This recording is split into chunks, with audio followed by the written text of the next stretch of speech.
Bom, pessoal, e ainda estudando, né, sobre essas regras gerais do inadimplemento e da mora, ainda falta a gente estudar a última consequência, vamos falar assim, né, que é a questão das perdas e danos. Já falamos sobre juros, já falamos sobre correção monetária e já falamos sobre honorários advocatícios.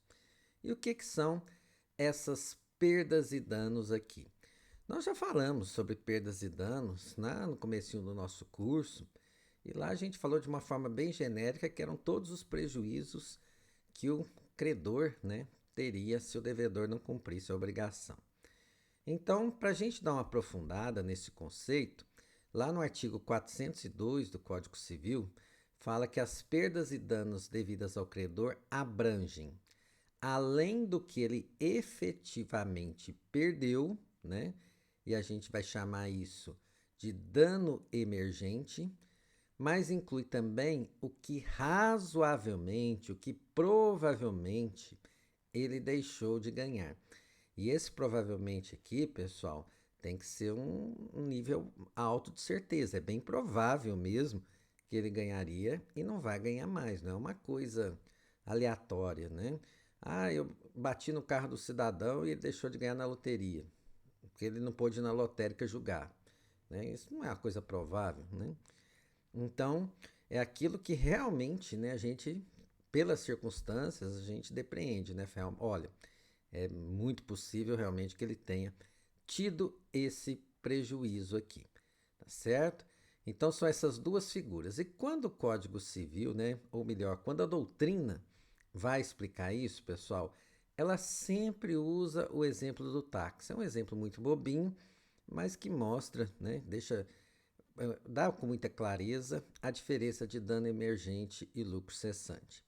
Então imaginem vocês que eu tenho um táxi, eu estou trabalhando lá no meu táxi e aí vem um caminhão, né, doido, avançando o semáforo e tudo mais, bate no meu táxi e destrói meu táxi, né? E aí tive um prejuízo, tenho certeza disso. O que realmente eu perdi, né? Ou efetivamente perdi no momento que o caminhão bateu e destruiu meu táxi? O valor do meu táxi, né? Então, isso é o que a gente chama de dano emergente. Foi na hora, imediato. Bateu, eu perdi. Agora, eu vou deixar trabalho com táxi, é meu ganha-pão. E agora eu vou ficar lá 60, 90 dias, 120 dias sem poder trabalhar, porque eu não tenho carro, eu não tenho mais um instrumento. Então, é provável realmente que eu vou perder todo esse dinheiro, né? Com certeza eu vou perder esse dinheiro todo, certo? Então, a pessoa que bateu no meu carro tem que me custear também a questão dos dias sem trabalhar. É no futuro, né? Aquilo que eu ia ganhar e não vou ganhar mais. Então, a diferença de dano emergente e lucro cessante é isso. O dano emergente é o dano que você já teve no momento do acidente, no momento do sinistro, você teve aquele prejuízo. O lucro cessante é aquilo que você deixou de ganhar, né? Aquilo que você realmente praticamente já contava e não vai ter mais. Só para melhorar essa explicação aqui para vocês, né? Deixa eu colocar aqui, né?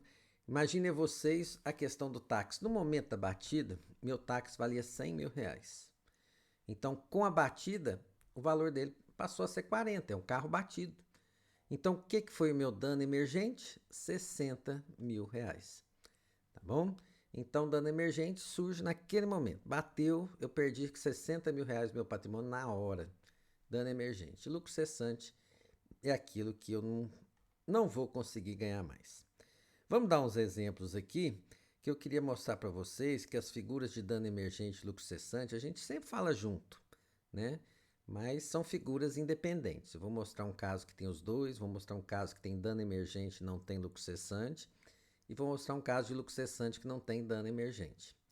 Então, olha só. Viviane é locatária de um cômodo comercial de propriedade de Carlos.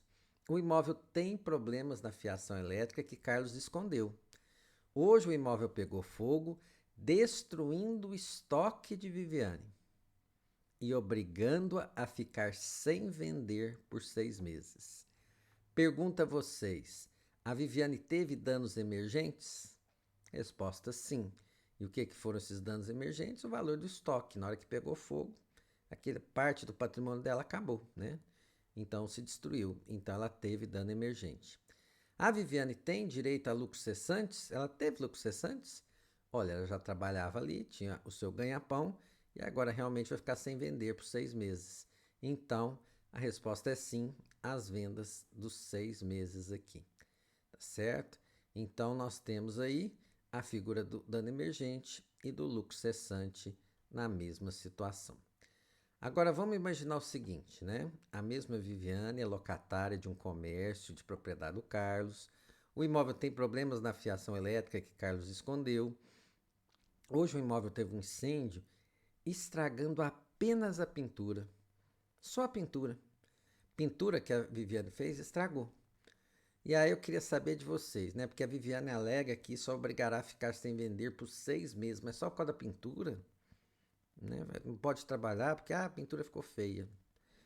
E aí eu pergunto para vocês, Viviane tem direito a danos emergentes?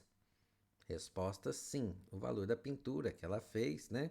Então o imóvel, né? A pintura valia 5 mil e aí com queimado passou a valer R$ 500. Então ela tem o valor da pintura como dano emergente. Mas a Viviane tem direito a lucros cessantes, pessoal. Estragar a pintura importa que a pessoa não pode vender, né, os seus itens, né, os itens que comercializa por 6 meses? Acho que não, né? Então a resposta é não, porque o ganho aqui não é provável, não. Ou melhor, deixar de ganhar aqui não é provável. Então, aqui eu mostrei para vocês uma situação que tem dano emergente e não tem lucro cessante na história. E o último exemplo, que vamos ter lucro cessante sem dano emergente. Alfredo é um jornalista empregado e tem seu rendimento advindo de artigos que escreve, ganhando R$ 1.000 por artigo publicado. Então, serviço intelectual. Alfredo sofreu um acidente de trabalho e agora ficará 6 meses sem poder publicar seus artigos. Pergunto, Alfredo teve danos emergentes? Teve um dano no patrimônio dele por causa disso? Acho que não, né? Então, não foram danos patrimoniais. Se você estiver pensando, fala assim, nossa, Roberto, mas e o que ele vai gastar com tratamento e tudo mais? Isso seria um dano emergente, sim, tá certo? Mas isso nós vamos deixar para estudar quando a gente estiver falando de responsabilidade civil. Mas imagina aqui na questão grosso modo do patrimônio dele, não teria diferença. Então, não foram danos patrimoniais. Agora, se você fala assim, ó, Alfredo tem direito a lucro cessante, ele ganhava R$ 1.000 por artigo publicado. E agora vai ficar 6 meses sem poder publicar seus artigos. Aqui é claro, né? Ele teve sim lucros cessantes e tem que ser indenizado por isso aqui. Certinho? Então temos um caso que não tem o dano emergente, mas eu tenho lucro cessante. Turminha, agora atenção nesse detalhe aqui, né? É uma pegadinha que os professores fazem muito em prova, tá bom? Na verdade, quando a gente está calculando, principalmente o dano emergente, né? Mas o lucro cessante também, não foge essa regra. Você analisar se o acidente foi causado, né, por dolo ou culpa, praticamente não tem relevância nenhuma. Porque você, na hora que fizer a matemática, vai ver que o dano vai ser mesmo. Não importa se a pessoa, né, quis causar um dano ao veículo ou táxi, né, do taxista ou se causou por uma falta de cuidado. Então, eu vou mostrar aqui alguns exemplos para vocês, mas eu queria dizer que isso que eu estou falando está fundamentado na lei. Lá no artigo 403, ele não fala com essas palavras, né? Mas a gente consegue perceber que o raciocínio é esse. Ainda que a inexecução resulte de dolo do devedor, o devedor não cumpriu a obrigação porque não quis, né? Ou causou um dano porque quis, as perdas e danos só incluem os prejuízos efetivos, aquilo realmente que foi um prejuízo, e os lucros cessantes por efeito dela direto e imediato. E só aquilo que ele vai deixar de ganhar exclusivamente por causa do sinistro ocorrido.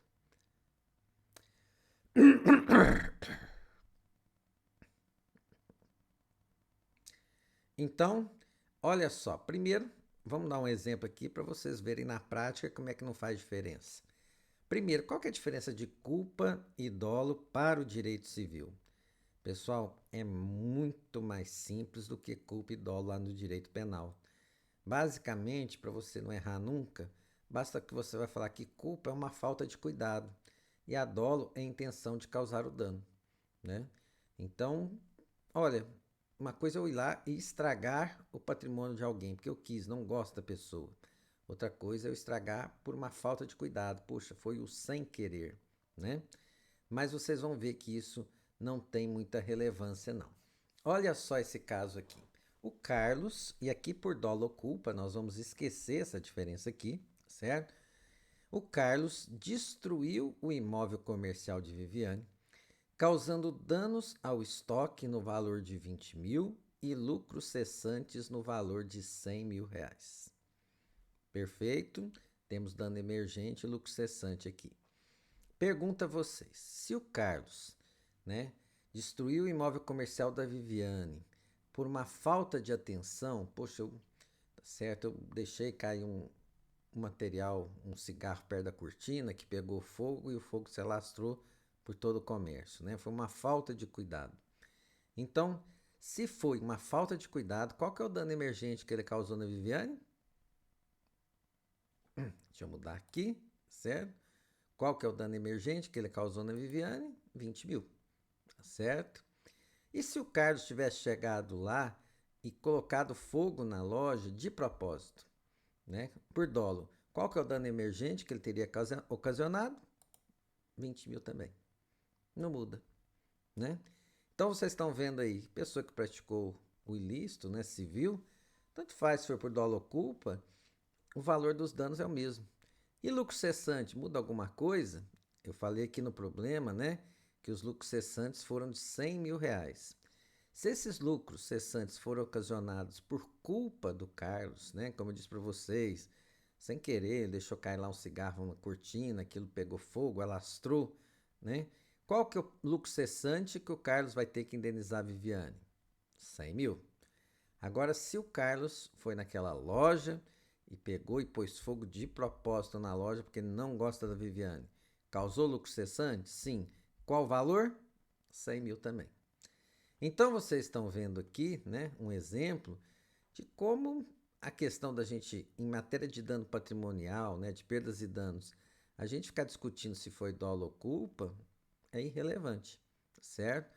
Raríssimas as hipóteses em que dolo ou culpa vão ser relevantes para danos patrimoniais. Quando a gente estiver falando de dano moral, aí o dolo e culpa vai ter uma importânciazinha assim, porque pode aumentar o valor da indenização. Mas dano patrimonial não, tá certo?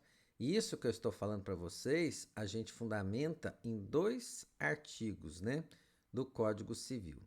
Então, eu vou falar um aqui e o outro eu vou falar numa aula futura, tá certo? Mas esse aqui é o mais claro de todos. A indenização, pessoal, numa responsabilidade civil, ela mede-se pela extensão do dano. A indenização mede-se pelo tamanho do dano que a pessoa sofreu e não pela extensão da culpa, e não pelo tamanho da culpa daquela pessoa que causou o dano. Então, o olhar do direito civil, né, da responsabilidade civil, está na questão da vítima. Qual foi o prejuízo que ela sofreu? Não está se preocupando muito com o grau de culpa do ofensor, não.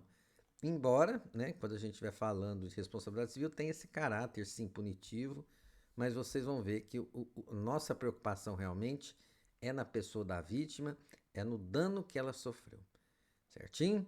Então fica aí um alerta, porque isso é mestre, né, para cair em umas provinhas nos concursos para tentar derrubar o candidato. Pessoal, então sobre essa parte aqui, né, desses requisitos gerais, nós acabamos o nosso estudo. Muito obrigado, então.